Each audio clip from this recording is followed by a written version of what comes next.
Welcome to the Grumpy Dungeon Masters. That's my new intro from now on, Chris. Don't do that. Every time from now on. Don't do that. I love it. All right, let's start again. Yep. Okay, so hey, we're the Grumpy Dungeon Masters. I'm Jay, joined with my co-host Christopher, Christian, and Dan. Say hi, guys. Hi, guys. Hello there. Yeah, one day. We need more enthusiasm from Dan.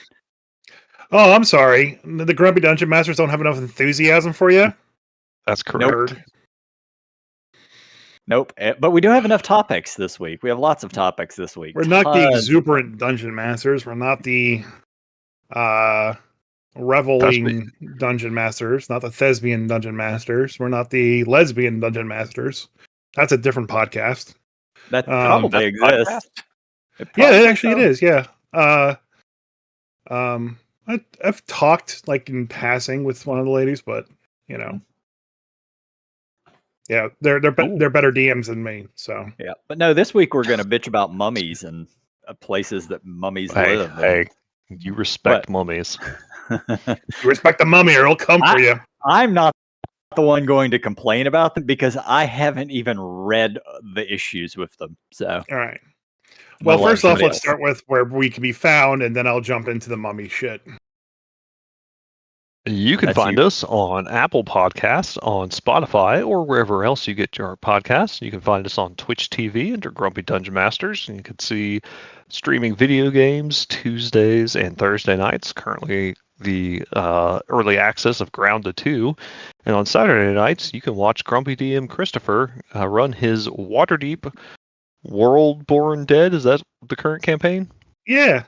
Waterdeep Worldborn Dead on Saturdays. Check it out. Yeah. It was really good, Christian. Pretty good. Yeah. Yeah. That was great. Good job. Yeah. I'll be back to my usual discombobulated sense next week.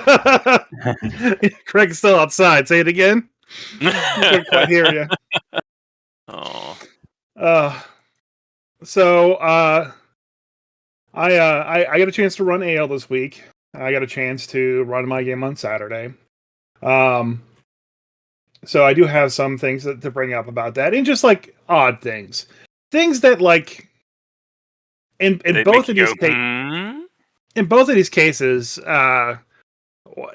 players weren't upset that it happened, but just like it kind of felt like unexpected. So the first thing is I'm running through the Dragon Delve book, which for one shot so far, I've done like 3 of them.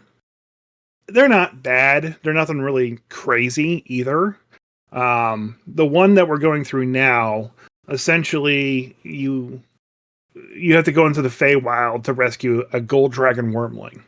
The through line story for this whole book, if you care to even have it, is that you have a brass dragon egg that has to be imbued with all the dragon's powers so it can hatch and be able to fight this big, huge, ancient blue dragon. And so that's the through line story.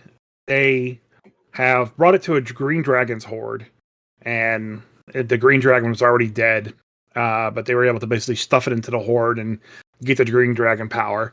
And they go into the Feywild to find where this gold dragon wormling is. When you find a baker that lives with the gold dragon wormling, the gold dragon is missing. He's been missing for a couple days. And his horde is right there in the adventure. So technically, you could just put the dragon egg in the horde, wait an hour, and leave. But you don't really know that it's a dragon's horde because it's just a giant like pile of cinnamon buns. Because this Feywild environment, everything is made of candy. And you're in a baker shop, and all he does is bake cinnamon buns using the dragon as like the baker oven. And so eventually the players find where the dragon was taken, and it was pretty much captured when it was trouncing through the forest. And it was kidnapped by Uncle like Bubble Cheeks or something like that. And his Sweet Jesus candy factory that he has full of gingerbread men and giant cyclopean dolls with lollipops for weapons. It was very kind of odd. But eventually, as you work your way down through this guy's kitchen, I'm not going to complain about how the thing was laid out. The boss was literally like in the first 3 rooms of this like dungeon. So you could walk in, kill the boss, rescue him, and leave without exploring 90% of the place. Just like the Horde was also at the beginning of the adventure too. You could have just done it and left and had nothing to do. But I kind of like tweaked it so they had to go through the whole thing. So as the players go through the whole dungeon, they come across a sarcophagus made out of gummy candy. And once opened, the gummy mummy, it smells of pumpkin spice, just because I wanted to throw that in there. It's called comes out, baby. Comes out of the sarcophagus and attacks the players. In the room with him are 3 spearmint ice methods. And the fight ensues. I have 9 players. The Feywild is a silly place. It is, yeah. So I hadn't played with a mummy anytime soon, like even as far back as Rime the Frostmaiden, because they just like one-shot it, you know. I don't really remember the mummy stats. I had the 2024 book with me. And I just want to read off its actions here real quick. All right. So it has 3 essential actions: multi-attack, rotting fist, and dreadful glare. The multi-attack says that he makes 2 rotting fist attacks and uses dreadful glare. All right. Dreadful glare is a wisdom saving throw that DC 10. 1 creature the mummy can see within 60 feet. On a failure, the target gets a frightened condition until the end of the mummy's next turn. What's the CR of this guy? 3. Okay. Yeah. On a success, the target is immune to the mummy's dreadful glare for 24 hours. So it can keep happening until you succeed at once. It's not like the dragon frightening presence where it only lasts until you save out of it and then you're immune for 24 hours. This can keep hitting you over and over again. Which, okay, as a rider effect. What version are you running? 2014 or 2024? 2024. Because the 2024 mummy says that if you succeed in the success, the target is immune to this mummy's dreadful glare for 24 hours. Yes. So, like, until you succeed, okay, you can keep getting hit by dreadful glare. Versus the old way, like, frightening presence worked, is once you basically are hit with the effect, and once you succeed, you're immune to the effect for 24 hours. Like, even if you pass the first time or fail the first time, once it expires, you're immune for 24 hours. This one, you have to succeed before you're immune for 24 hours. So it can keep hitting you and hitting you and hitting you until you succeed. But it's just frightened, and that's not really that big of a deal. Yeah. But it's a small change, but it may not actually matter at the end of the day. I just thought that was interesting. The big problem with the mummy is the rotting fist. He gets 2 of these attacks. It's a melee attack. Does 8 bludgeoning damage on average, but it has a rider of 3d6 necrotic damage. If the target is a creature, it is cursed. No saving throw, nothing. It is cursed. While cursed, the target can't regain hit points. Its maximum hit points doesn't return to normal when finishing a long rest, and its hit points maximum decreases by 10 3d6 every 24 hours. That elapse, a creature dies and turns into dust if reduced to 0 hit points by this attack. So, anyone that gets hit with this pretty much can't regain hit points. And its maximum doesn't finish on a long rest, so it's just going to keep getting lower and lower and lower. You have to have some kind of remove curse. Now, you're a level 3 party. I think the cleric would have that, right? They could, but yeah. Yeah. But that's still quite big, especially it's a lot of damage. 18 damage twice, so 36 damage a turn on 1 creature. You know? That's so yeah, so some pretty rough stuff. So I had 2 players afflicted by this in Adventures League, and one of them got punked. So we just talked about him, you know, turning to dust and turning into a pixie stick of sugar and flying off. But this is like the second monster I've come across in 2024 that has a you don't save from this, you are just automatically affected by it, kind of thing. I'm sure there's probably going to be a lot more. Monsters I don't think supposed to be dangerous. Yeah. I will say that is a complete turn from the 2014 stats, which is like, yeah, it still had the same essential effect of the 3d6 necrotic. You can't regenerate hit points, blah blah blah.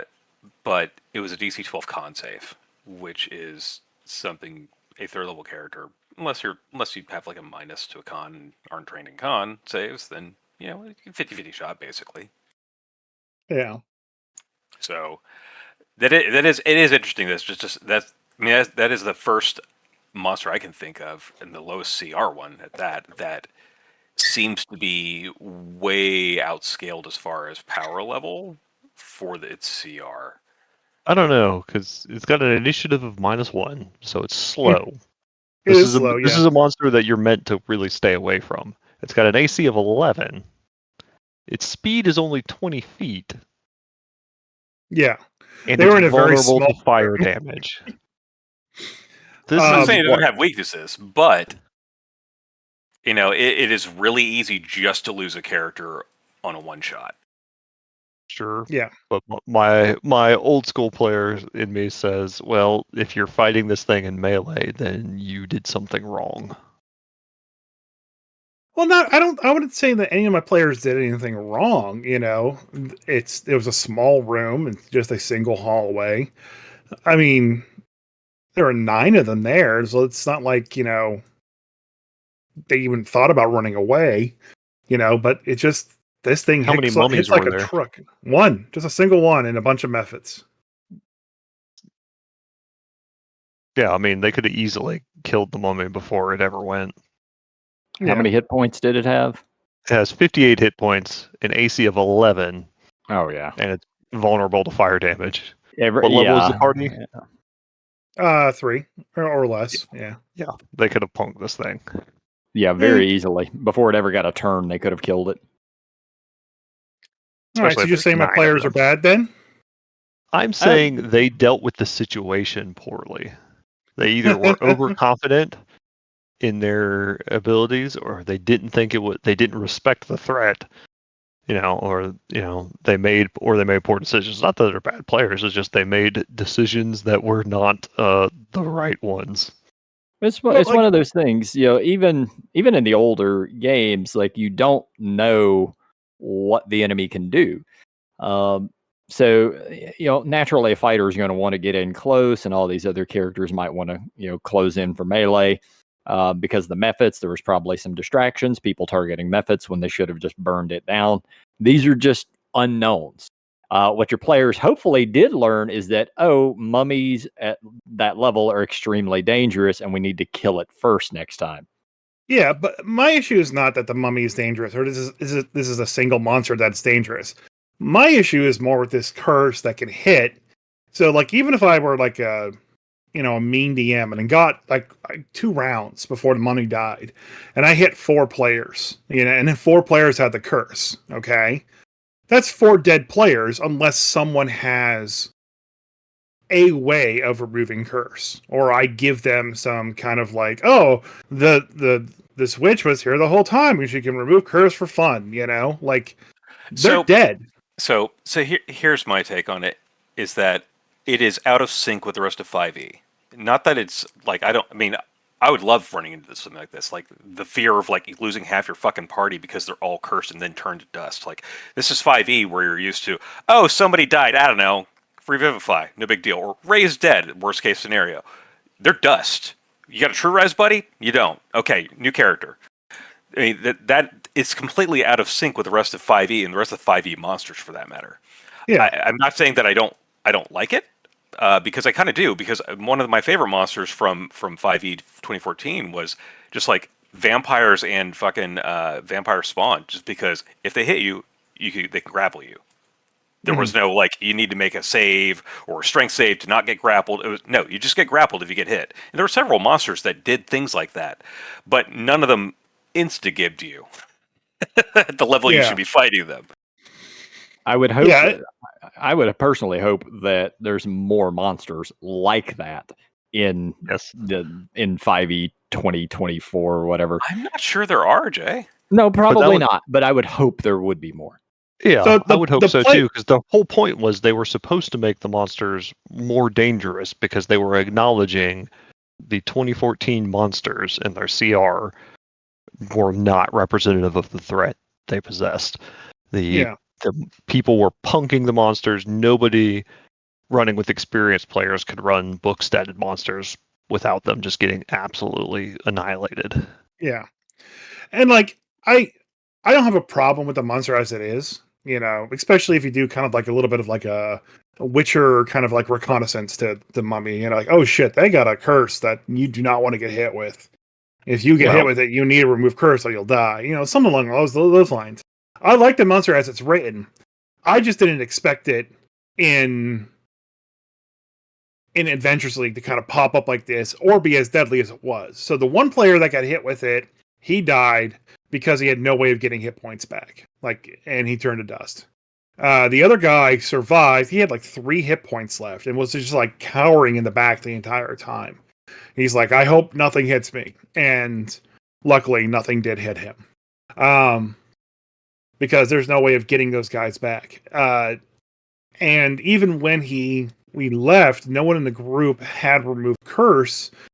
And I think the cleric that we did have could have done remove curse, but he would have to wait one full long rest and to basically respec into, having that spell for that day. And he would have to hopefully not die to that 3d6 damage, which is impossible because he had like 3 hit points left.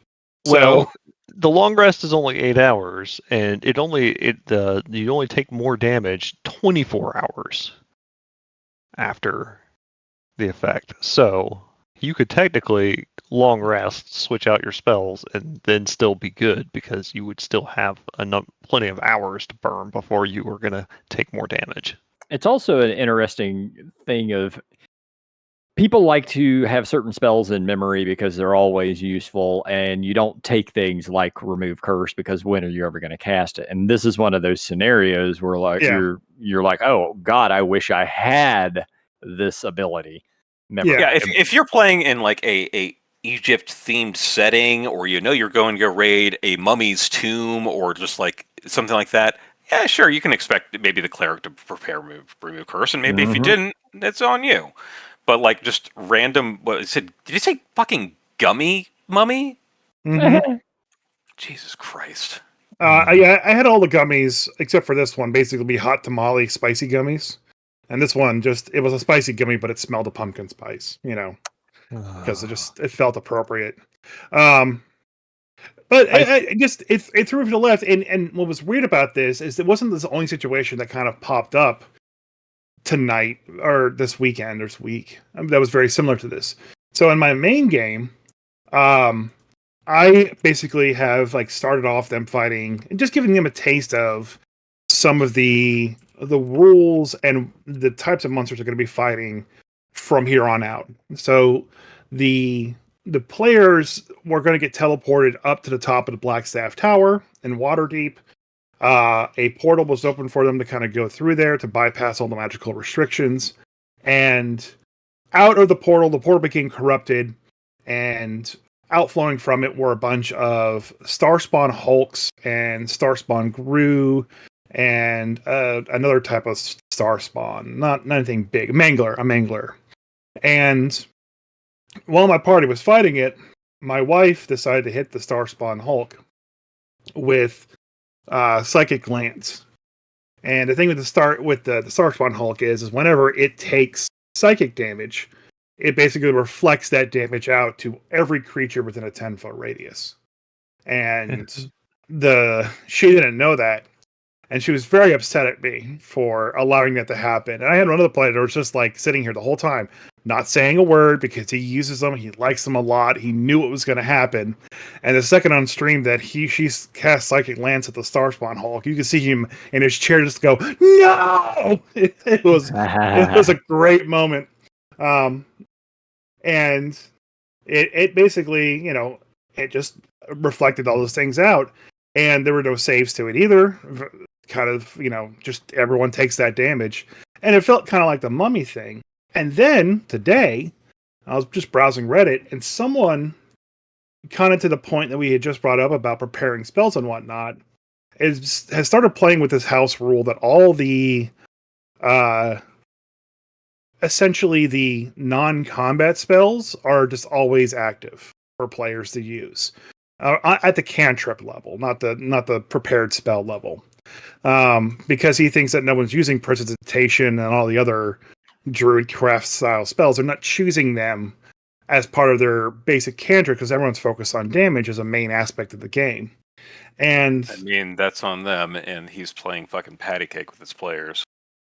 yeah, I kind of don't disagree, but I take prestidigitation over every other cantrip. I always take mending if I have the option as a cleric. I mean, Yep. that fucking spell is clutch when you need it. And what was funny though is I actually was watching an anime called Freerin.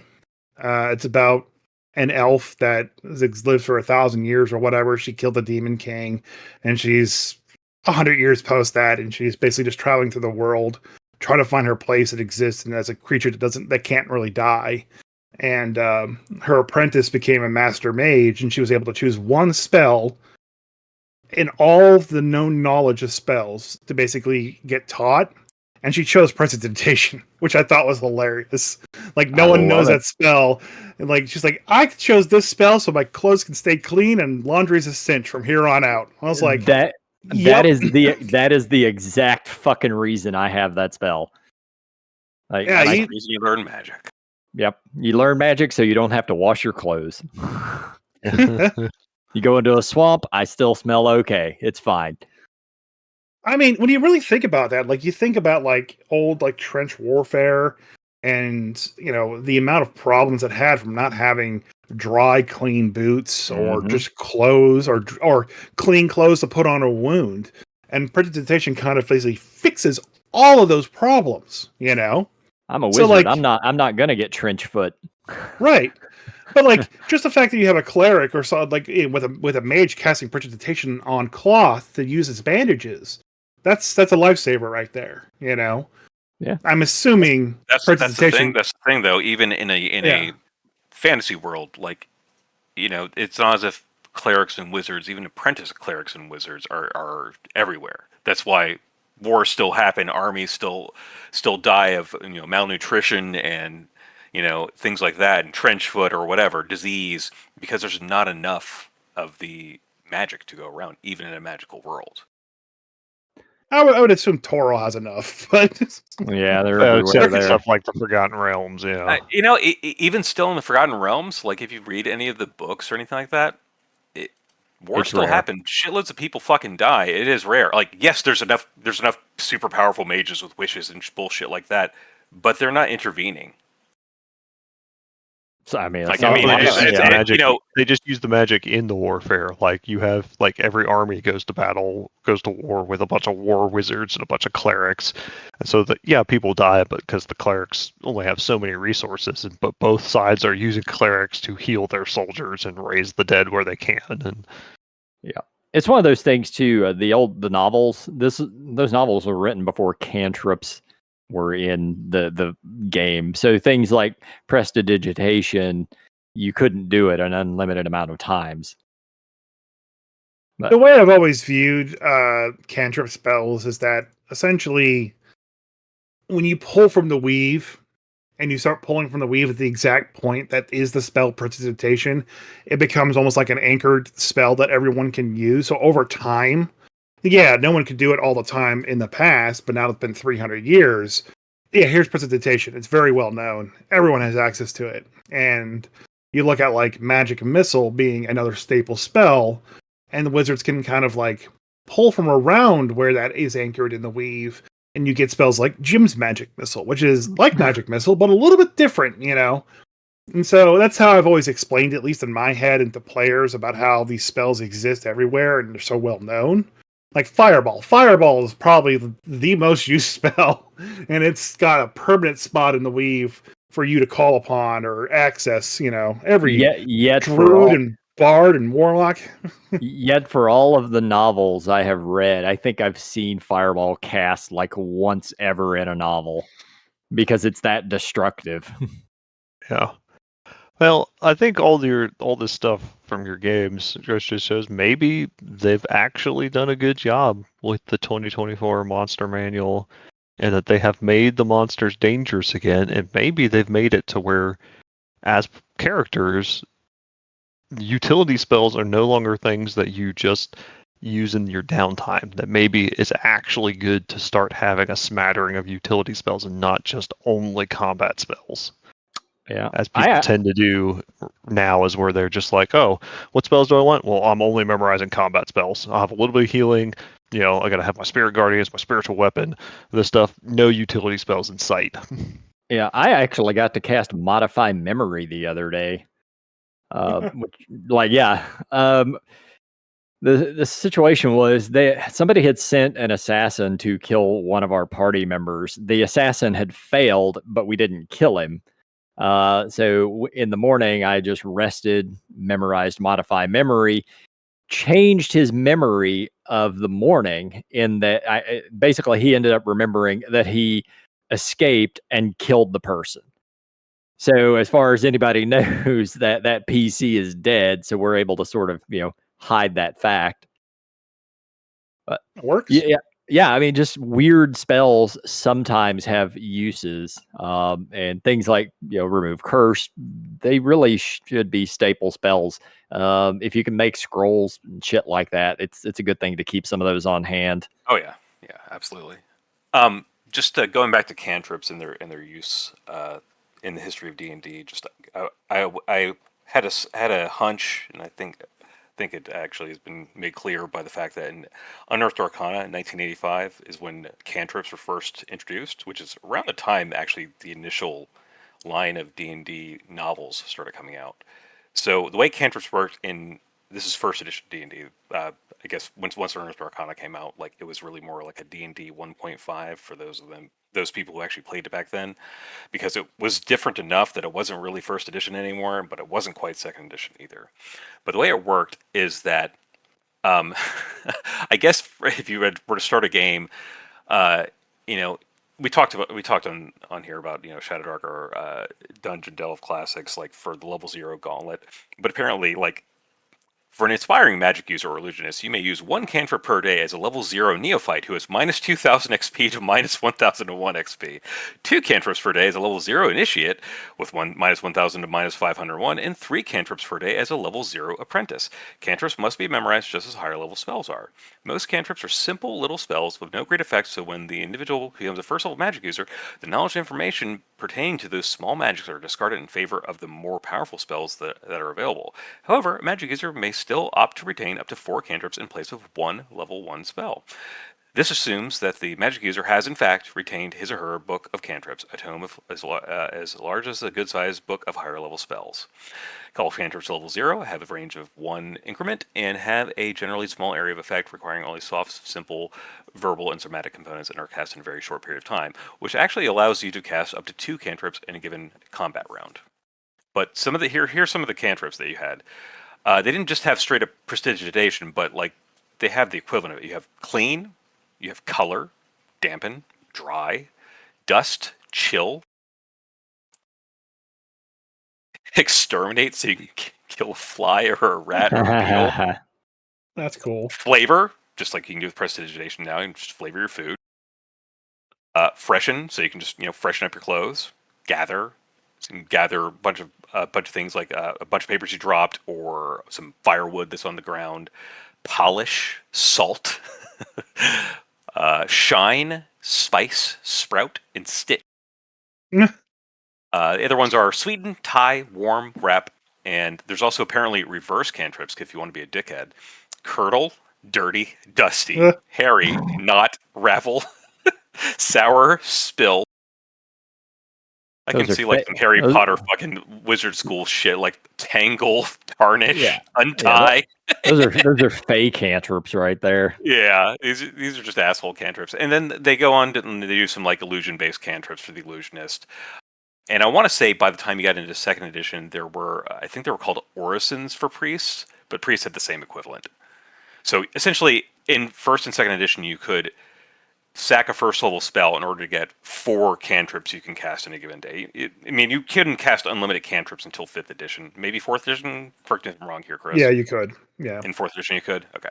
In 3rd edition, you couldn't. I mean, it was still a limited resource, and they absolutely, the damaging ones were absolute trash beyond level 1. I mean, they were pretty much trash level 1, too. So in second edition, with a dagger. In second edition, cantrips disappeared again in the core books, but they reappeared in the I think in the Tome of Magic, where you got wizard that's right. cantrips and cleric orisons. But this also goes to, because I know, Chris, you mentioned the weave. The weave is only a thing for the Forgotten Realms. It's definitely not how Gygax talked soon magic, because the whole term Vancian magic comes from Jack Vance and his novels. And the way they describe magic in there, magic is these incredibly complex formulas that you are having to like force your brain around and memorize. And that's why, like, when you used to have to like memorize a spell per spell slot, because you are dedicating yourself to studying these ridiculously complicated formulas that you imprint on it. And then as soon as you release, you're basically storing the energy almost prepared to cast it. And then once you cast it, it's all gone. And that was the way. That's why you often prepared utility spells.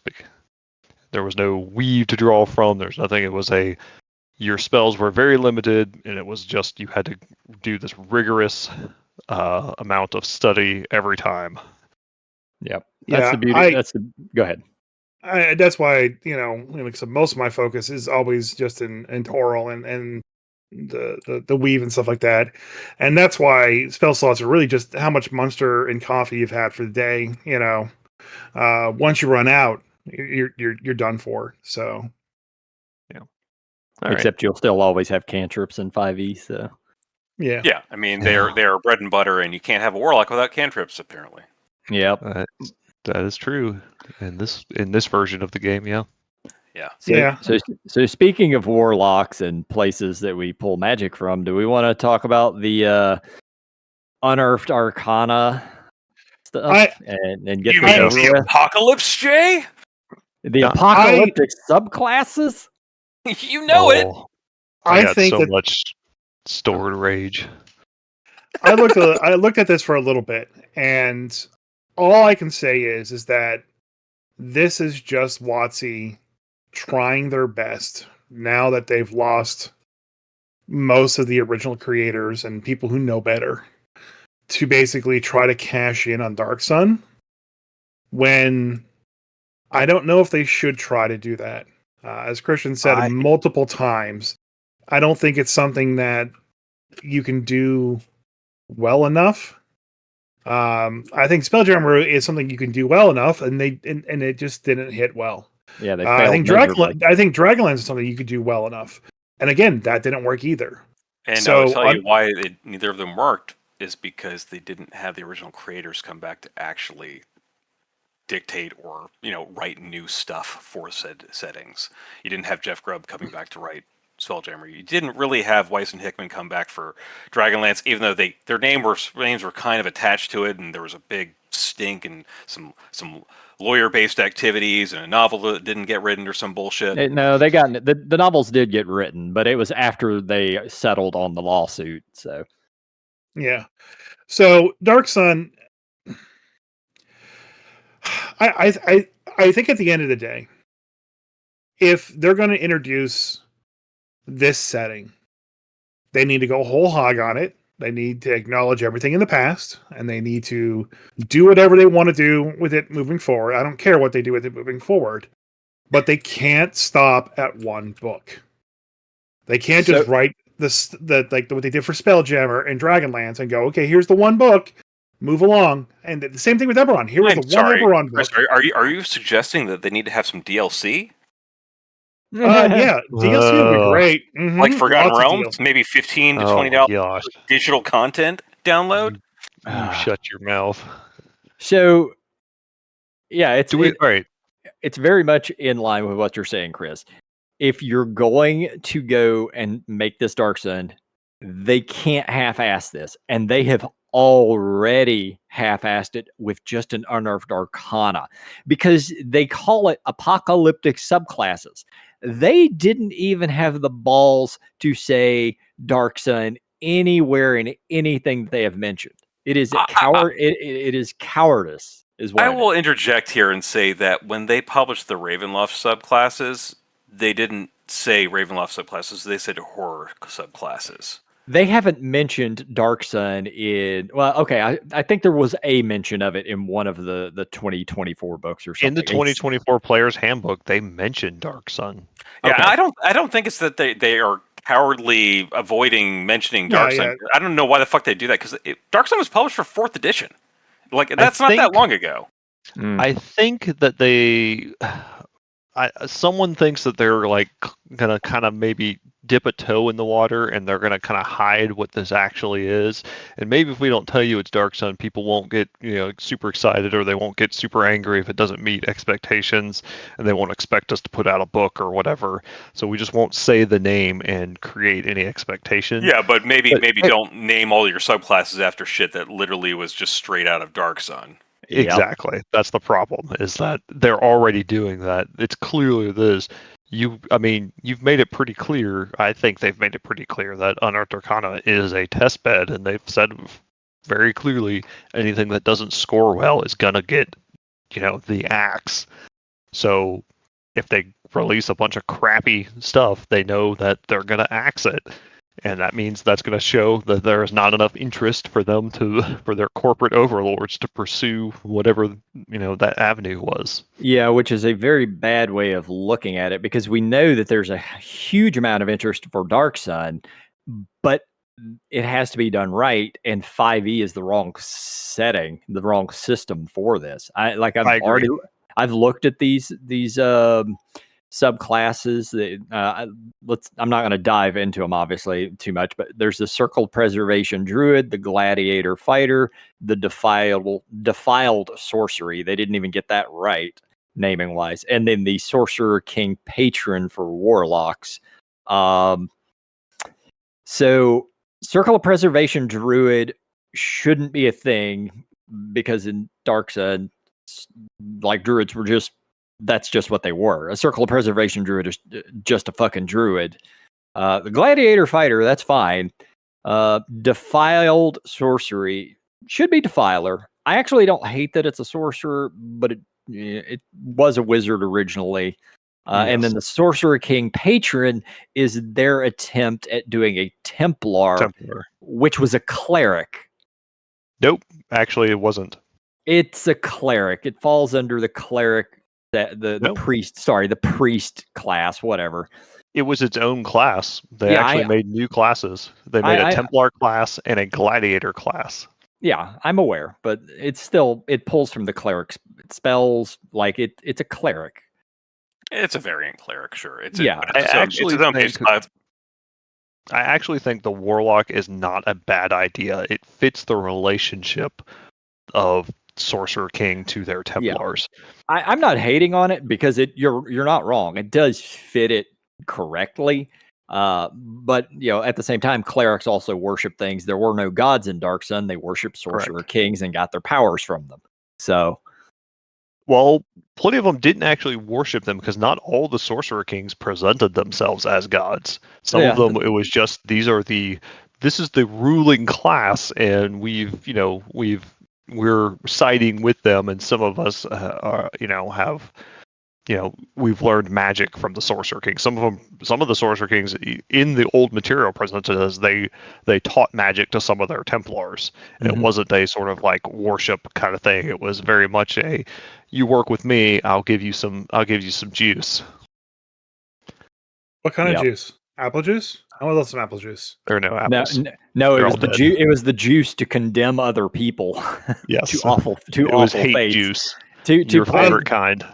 Oh, so it's Prime. Got it. All right. Yeah. To play a Sorcerer King Patron Warlock, you effectively have to be evil. I mean, I know that's not how they're going to view it in this game, but that's how it was.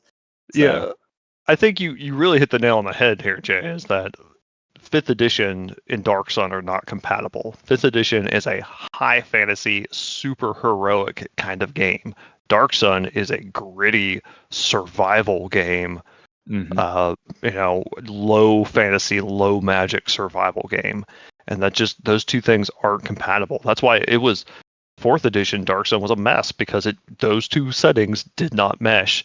And I remember when I read an interview with one of the people that did 4th edition for Dark Sun, and they talked about how the WotC people forced them to use they said you have to make every available race and class available in Dark Sun. You can't forbid things, so they had to make things that had never been in Dark Sun before, like tieflings and dragonborn and eladrin and all the weird races they had made were now in Dark Sun because they were part of 4th edition, so they had to be there. Which is one of the concerns I'm already seeing with the apocalyptic subclasses, as they don't mention any of the what do they call them in 5e, species now, or whatever the fuck they call them. Like, they don't mention any of them. There's no half giants. There's no mules. There's no coverage of what elves are or halflings are. So that just means they're going to go the same route of just play dark elves in Dark Sun. It'll be fine. Nobody cares.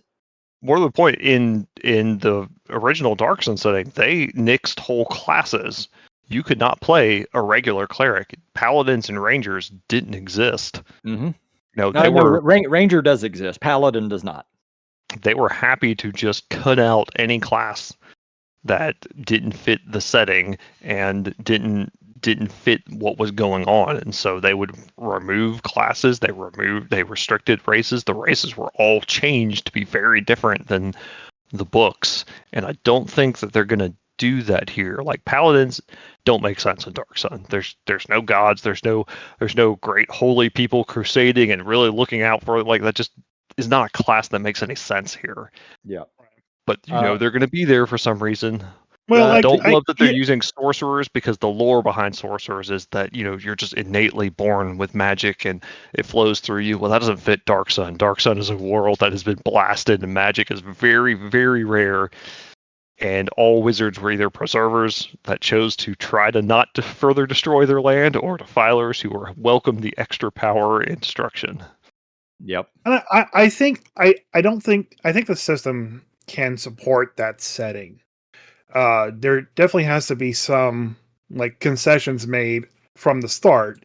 Like, I think you can have paladins, because their power comes from an oath. They take an oath to the sorcerer king. You flavor it that way. Maybe that works. Maybe it doesn't. I'm not an expert, but you can make the math from 5e work for Dark Sun. I just don't know. You can't have Forgotten Realms flood over to Dark Sun I think they're going to do. Like, you think you're all going to do. You can't do it. They're going to do the same thing. Because Tieflings and Azamar and stuff are in the player's handbook. They're going to have them in Dark Sun. They don't belong there. They don't exist. No, I know they don't. But I'm saying that's part of the concessions. At the beginning of the book, say, okay, these are the races that are available. And there are no other races available. Yeah, that's how they did it before. right from the get go. But they won't. But they should. Yes, but they won't. They should, but they don't want it to be limiting at all, because they want people to use all of their products. I don't think it's because of any PC thing or anything like that. I think it's that they just want people to use all their products and buy more shit. The other thing, though, is that so Dark Sun, I've completely lost my train of thought. God damn it. Oh, I'm sorry. Yeah, I was trying to interject. It was not a steam engine. Was it a steam engine? No, it was not a steam engine. So you were saying that you could play paladins and things like you really do need to limit it. But the problem that I know what I'm saying is that the problem is that, as Jay and Christian have been harping on, it is a gritty survival setting, and very limited magic, very limited fucking everything. I remember the first Dark Sun character I ever had. He had a fucking a stone spear or something like that broke after the third time he fucking used it. There's certain rules that I've never seen done properly in 5e. They half-assed the survival aspect of Run of the Frostmaiden, which they wrote 3 pages on how this is supposed to be a horror survival campaign, especially for the earlier part of it. And I'm like, yeah, so you got a ranger and a fucking druid with a goodberry. There's no fucking horror. There's no fucking survival. All you need is some cold weather outfits and a goodberry, and you're okay. Like 5e basically trumps anything that makes it a survival setting. It becomes super heroic very quickly, even at level fucking 1. Because, like, oh, these people are all starving to death or are dying of thirst. It's fine. I've got a full day's worth of nutrition from this fucking berry. Yeah. Like, these are not things that were options in second edition. Yes, exactly. That it doesn't work for 5e. I know you think No, it but can, you could but it say that doesn't. these spells hang just on. don't work. Hang on. So But they won't. I know they won't, but the Ravenloft campaign, like for 5e, specifically said these spells do not work in this setting. So it is possible for them to go that route and say, hey, Goodberry, not a thing. Summon food and water, not a thing. They could make it work. They're not gonna. We already know they're not fucking going to, but they could. Like, it is doable within the realm of 5e, but Chris is right. You have to make a lot of concessions, and WotC's not going to go that route. Maybe when Perkins and them were there, they could have gotten this through, but not at this point. Yeah, and that's my real concern. I think you can make a good Dark Sun game still. I don't think 5th edition is the right system for it. I still think you can. But But let's I all don't be fair. think that they Shadowdarker is the will. better system for Dark Sun. Oh yeah, 100%. Or Yes. DCC, or there's a bunch of any of the retro clone swords and wizardry out there. Any of those would be better systems to run Dark Sun in. But I just don't think that I think they lack the will. I think because of the corporate structure, it's not going to let them make the changes that you would need to really make a Dark Sun game, which is to really say, hey, you cannot be these classes, you cannot be these species. All of these spells are forbidden and don't work this way in that. And I just don't think they're going to do that. And some of it is just so many more. Every class has spells now. Everyone. That's you didn't used to be a thing, but everyone has freaking spells. Even if you don't have a spell chart of how many spells you get per day, half of the features for even the non-spellcasting things are just you can cast the spell once per day. Just everything is spells now, and that does not fit in the theme of what Dark Sun is. Yeah. No, I get that, and like I said, I think the math still works. I think that there's got to be a lot of concessions for it. I welcome their attempt to do it, and I love how we kind of go through this whole conversation thinking that they're going to write the same Dark Sun that has existed in the past. Where I think, and this is my kind of like prediction to the whole thing, they're going to take this is Dark Sun 5,000 years in the future, where magic has returned and all that shit. And I guarantee you that's what I think the book is going to be. And because of that reason, I know it's going to be completely a big failure. It's not going to match up at all. But that's, my pessimistic self thinking there. Like, they're going to mess it up. They are. You saw what they did with Spelljammer. Spelljammer was not good. Let's see. Dragonlance, Planescape, Spelljammer. Man, I love Planescape more than any other setting. And if those books had not had the Tony DiTerlizzi art, I would not have bought them. Yeah, at least they got the original artist. If they get Braum to do the art for whatever Dark Sun stuff they release, I'll probably be a sucker and buy it. Just because his art's just there. for the art. Yeah. Yes. If they get Braum to do their like special edition cover art and stuff for it, I will throw some money on for some Braum art because his stuff is amazing. And that's the thing is the designers of Dark Sun talked about like they worked with Braum and like they kind of led some of their world design based on his art where he would draw something and they would ask him like, well, what is that? And he would say, well, this is what I think. And they'd be like, oh, cool, let's use that. And like the art was such a big part of what Dark Sun was. And I think you're going to lose something in just trying to 5th edition modernize what it is now and not go in that same way where they were kind of organically going with it. All right. So ultimately, what's going to happen is they're going to take all the Dark Sun books and they're going to feed it into ChatGPT 5, and they're going to have ChatGPT write the next Dark Sun book. I mean, it would probably be better. Yeah. Wow. Wow. That's wow. That's some shade there, Jay. Hey, I mean, ChatGPT is just going to steal things that are already on the internet, which is going to be it's going to be most of the second edition stuff. So, Yeah, just looking at these subclasses does not give me a lot of film. I mean, I think the Sorcerer King is actually the best one. The Sorcerer King Patron is the best of them. Well, let's go over. I don't want to go over them in No, Christian, I want you to level. pick the best one and the worst one. Okay. The best one is, I think, the Sorcerer King Patron. I think it does a pretty good job overall of what it feels like to be a servant, a Templar of a Sorcerer King, and your abilities are really about, because these Sorcerer Kings are these immortal, mighty tyrants, and their Templars in those worlds were brutal and oppressive. And this does a pretty decent job of, in a 5th edition way, of making them. I still have some big criticisms in that it's really similar to a Glamour Bard, and that their shtick ends up being is that they cast Command a whole lot as a bonus action, which already exists in a Glamour Bard. I know that it kind of fits.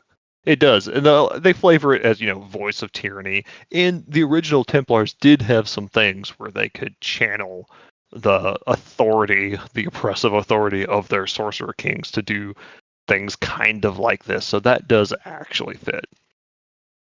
Yeah. So I think this is the best of them, because this gets the kind of that the Sorcerer Kings are not great people, and their agents are agents of oppression and fear and tyranny, and this does that. Oh, and to avoiding any of the joking that we've been doing at the end of every podcast lately, one other massive thing is that they haven't done a Psionics book. And Psionics, I mean, they did just do a Psionics UA. Did we ever review that? No, we didn't. No, but now seeing this after the Psionics UA does make me go, oh my, they might really actually. Yeah, no, I think they 100% are. I think they will, but the fact that they don't have proper psionics just ugh. Yeah. So the worst of these for me is the Circle of Preservation Druid, because yes, the Druids were, the guardians of the land in Dark Sun and Second Edition. They were one of the few classes that didn't really get a lot of changes, because they were also still very rare there, because you would only find them out in the wilds, not in the few city-states. But you didn't really need a special kind of subclass. Like, any of the Druids could have easily been fine in Dark Sun as, a Druid out in the wilds. Like this, the fact that they're calling it Preservation tells me that they're trying to kind of present this as the alternate to the Defiler, and that this is the Preserver, which is Preservers weird. should be wizards, or if they're gonna make it sorcerer, then it should have been a sorcerer defiler. You should have had a Preserver or sorcerer. So for anyone for anyone not familiar with Second Edition Dark Sun, there was the Preserver Wizard and the Defiler Wizard. The Preserver Wizard was simply a wizard. He didn't get anything special. He was just a wizard, like in the player's handbook. And the Defiler was a wizard who could level up quicker, because they destroyed all of the land around them every time they cast spells. They were also generally villains or bad guys. Yeah. So turning the Circle of Preservation into a Druid, it's pointless, because Druid was already kind of that anyway. The Druids already exist, and they were already pretty clearly the good guys in Dark Sun, of trying to keep stem the tide of the devastation. It would have been much more interesting to see a mechanic for preservation versus defiling, because one of the other, in second edition, defilers both leveled up quicker, but also their spells were more powerful and harder to resist. And that was kind of the whole temptation of, you were always tempted, like, do I want to defile here? Because it will be beneficial, it will be stronger. And it kills all the plant life around you and small creatures. And if you're a sorcerer king, it actually will just kill the people around you. Yeah, really high-end defilers, even in some of the, like, if you get into the some of the expansion books in Dark Sun, the really high-end defilers could actually harm living creatures and people. And they also suffered from defiler corruption, is that, like, your eyes would start to turn black, and your teeth and your nails would start to turn black, and it would start to creep up your skins. So it marked you, like, people could tell that you were a defiler. And most of the time, wizards in Dark Sun tried to hide the fact that they were spellcasters, because they would get burnt at the stake, or they would get mobbed, and people hated the wizards, so they would hide who they were. Burn the witch! What was that? Burn the witch! Burn the witch! Yeah, because everyone it was the kind of common knowledge. The Dark Sun was a devastated wasteland. It was devastated because of magic. Magic annihilated all the things, and wasted the land and severed the connection to the celestial realms where the gods used to be. And that's why there's no gods. Everything is dying. Like, it is a dying world. So yeah, Circle of Preservation is my worst because it is pointless. And some of the features of it just kind of are taking stuff from, like, old Circle of the Land, and there's no point to it being there. The other two were just, like, I don't hate the defiled sorcery, but I just don't think it should be a sorcerer. I wanted to see a defiler wizard.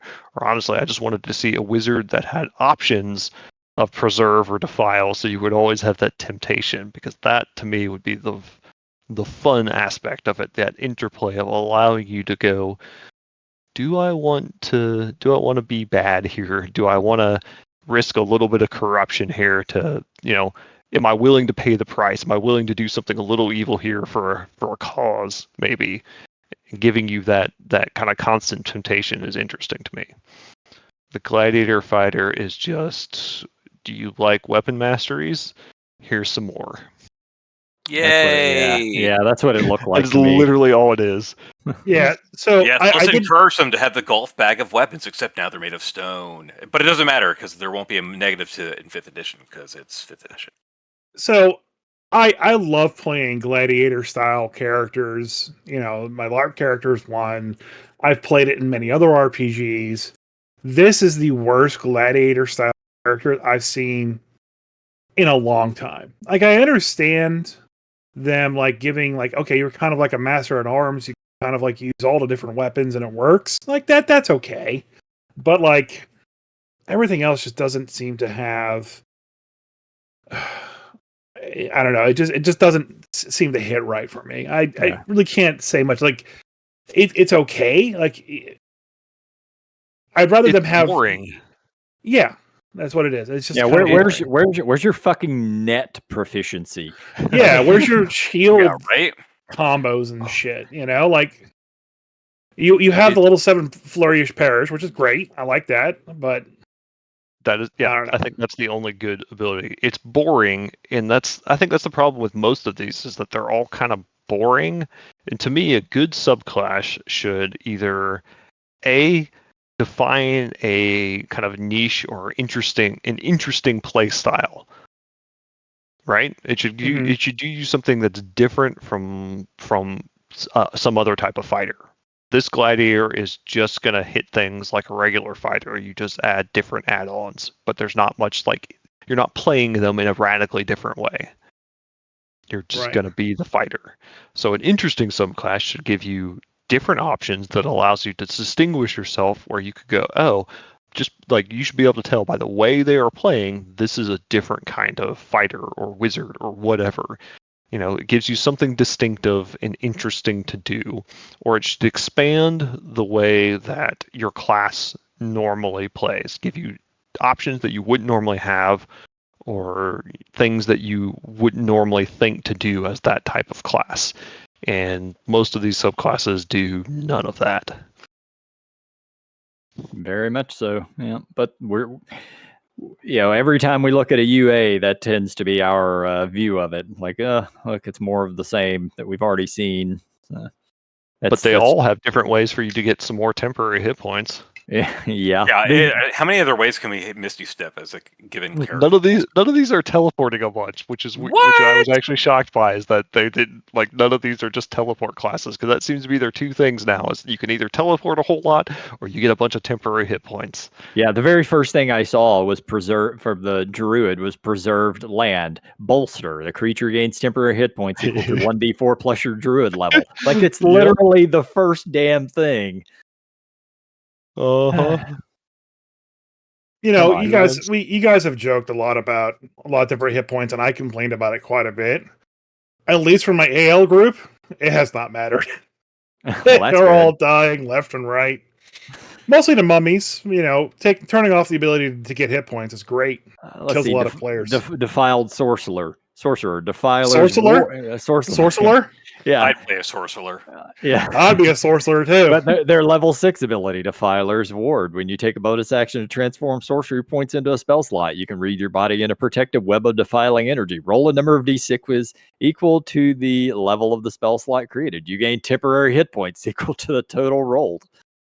Like, it's just dumb. Everything's just here. Get some extra hit points. It's fine. Yes, I will say of the Defiler, I do like that the way they use their level 3 ability, where you can expend your hit die to enhance your spells.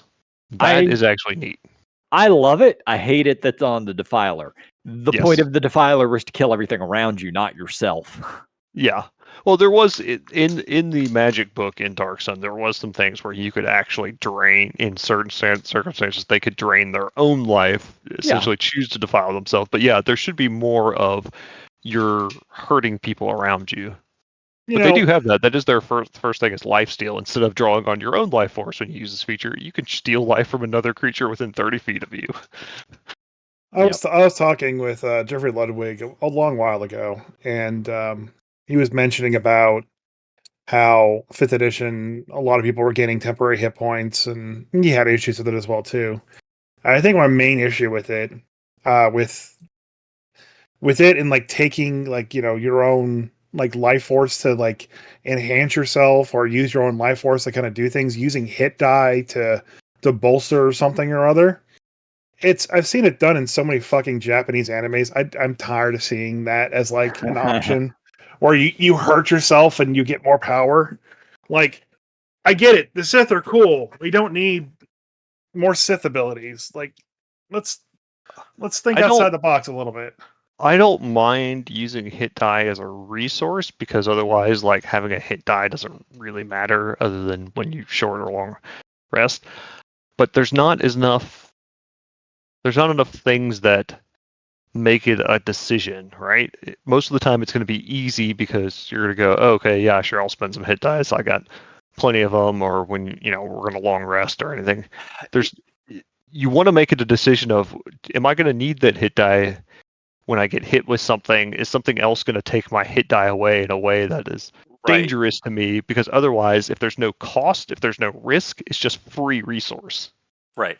In the third-party creator, Highmark, withheld his creatures. He actually tapped into that pretty hard on a lot of his monsters at the end of 2014, and also into his 2024 monsters, where, like, if you get hit by this ability, either you can take the full damage or you can take half damage, even if you fail your save, if you sacrifice X number of hit die.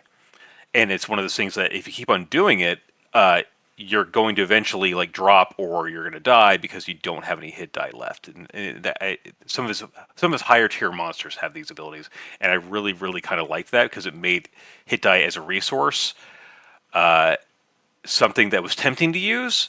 Because, you know, if you can manage to kill the monster before, like, you run out of hit die, okay, it was a resource and you managed to do it, and you're not going to be able to fully heal on that short rest now because you can only have like 2 hit die left or whatever.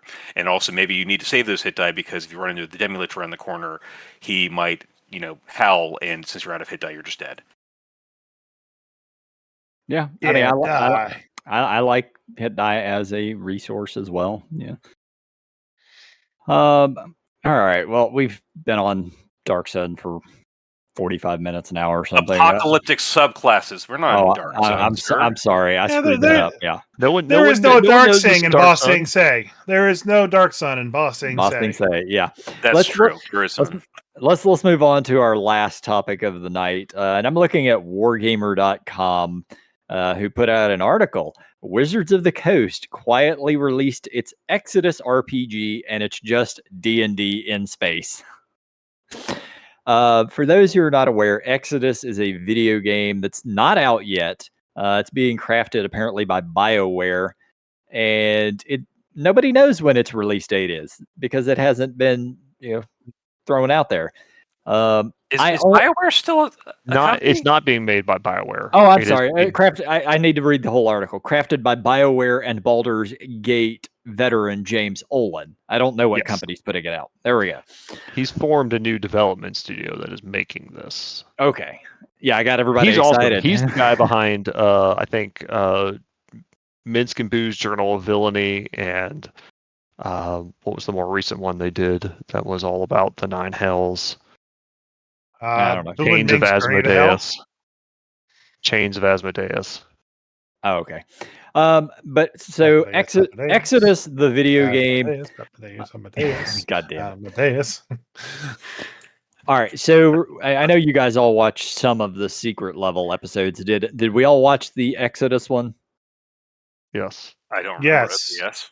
Okay. So Exodus, the secret level, which was on Amazon, there was like a 5 or 10 minute cartoon of Exodus that they did, and it was essentially this guy living on some planet out in space.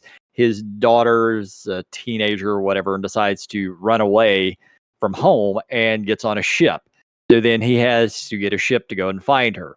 And he goes from one planet to the next, to the next, to the next. And literally the whole thing is him just jumping around space over a couple of years trying to find his daughter. And by the point he finds her, she's an old lady because that's how time dilation works, apparently, or something.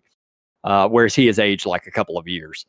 But the whole thing, the setting looked kind of interesting. It looked neat. I highly recommend watching that. Like I said, it's 5 or 10 minutes. And that's sort of the setting for the video game and the setting for the tabletop role-playing game that no one knew was even coming out. There was no fanfare. Apparently, WotC loves doing that lately. Just, dropping things without any fanfare. Looking at you for their, what was it, the VTT that they released that then died. God. Yeah. But apparently, from this article, it's literally just D&D 5e in space. So it's pretty much, wasn't that just Spelljammer? Yeah, it's pretty much just dead on arrival. I mean, Paizo's already got Starfinder. The second edition just came out, I think. Like nobody's gonna play this. Nobody's gonna care about this thing. Yeah, I obviously I haven't bought the books. There's 2 books, I guess now. There's a Exodus Encyclopedia, which is, I guess, the world and monsters, and then there's the Traveler's Handbook, which is, your rule book. But I'm looking at the character sheet, which you can look at, and it is literally just a sci-fi themed D&D character sheet. You have your normal 6 ability scores, you have skills tied to each of those ability scores, you have death saves, successes and failures, you have your hit dice, hit points, temporary HP, passive perception. Yeah, the article does say the one difference that it seems to have is that it only goes up to level 10 and that everything scales more rapidly because of that. So, it says there's the little blurb here. It says the Traveler's Handbook. There are 8 exciting origins, 4 Exodus-themed classes that each have 2 subclasses. New weapons, Aegis armor, traveler equipment, whatever that means, powerful celestial tech, whatever that is. Yeah, I wonder if the video game is going to be based on D&D. I don't think so. I don't either. I'm pretty sure from what I saw before, it is not at all. They are just making a, video game. So, But I guess because everything's a franchise, they're trying to, do tie-ins. So, you had your secret level episode, you have your TTRPG version of it, and, everything. Yeah, you can't just make a standalone thing anymore. WotC's also very good at sort of shitting the bed on release dates. I know they did that with Baldur's Gate 3 and the Magic the Gathering set that came out. Yeah, I would have cared so much more had Baldur's Gate actually been out when the Magic the Gathering setting came out. But it came out a year and a half, 2 years before Baldur's Gate 3 was actually released. I think maybe it was in beta when it came out. The beta had released, but nobody was playing it because it was like the very beginning area. That was it. So yeah, but I mean, I only collect like Magic cards that I actually really, of properties that I really enjoy, or in art that I really, really like. Like if there was a bunch of Baldur's Gate cards when I had already played Baldur's Gate, I would have bought them all. Now they're like 4 years past having come out, and they're ridiculously overpriced now. Yeah, it's like $500 a box or something. Yeah, I don't actually need to pay $25 for Karlach so I can have it on my fucking desk. I mean, actually, the Baldur's Gate price is actually one of the lower ones right now. Oddly enough, still a few hundred though. Yeah, it is. Yeah, for a box, you could have bought it for $130. So I'm cautiously optimistic for the video game. I don't really care about the TTRPG. I have some faith just because I think I remember something back when they first started to say something about this, that James Olin was interviewed about it, and he said basically he only agreed to sign on or to do this because he has a contract that basically says he can do whatever he wants with this game and take as much time as he wants. So basically he has complete control to not be rushed or effed with. That's good. That was his agreement for wanting. What's really weird about all this is that the machine that is the advertisement world that we have, Magic the Gathering players under the WotC umbrella are complaining left and right that there's never any time to not like die down from perpetual hype. Like the Edge of Empire set just came out, and everyone's already seeing previews for Spider-Man set that comes out in like 2 months or next month. And there's also always previews for the set after that as well. So when it comes to Magic the Gathering and how they advertise, they never take their foot off the gas. It is always, what is the next thing coming? Let's hype this up as best as possible. And then we come here and talk about, tabletop, and it's like, oh yeah, WotC put out a whole new game system. They didn't talk about it. They put out a VTT. They didn't talk about it. Well, they know which one's making them money, and it's not the D&D brand. I know, but still, it's just fucking annoying. Like, put some effort into the property. If you want to franchise D&D, you got to fucking put the money into it. Yeah. I mean, not much to say about it. Like, they know Magic makes them a shitload of money because they've decided let's just build it for the collectors and not the players. And collectors are more than happy to throw lots of money at things in hopes that they make their money back. And loads of money. Yeah, and D&D, D&D is what it is. It's a smaller player base that is very quickly leaving because there's other better games out there. So, they need to fix something internally, and they need it now. You guys don't want to spend $40,000 on a Chocobo card? I do. Yep, I love the Chocobos. Love Chocobos. What game's that from anyway? All the Final Fantasies but the first one? Got it, Pokemon. Bye, Craig.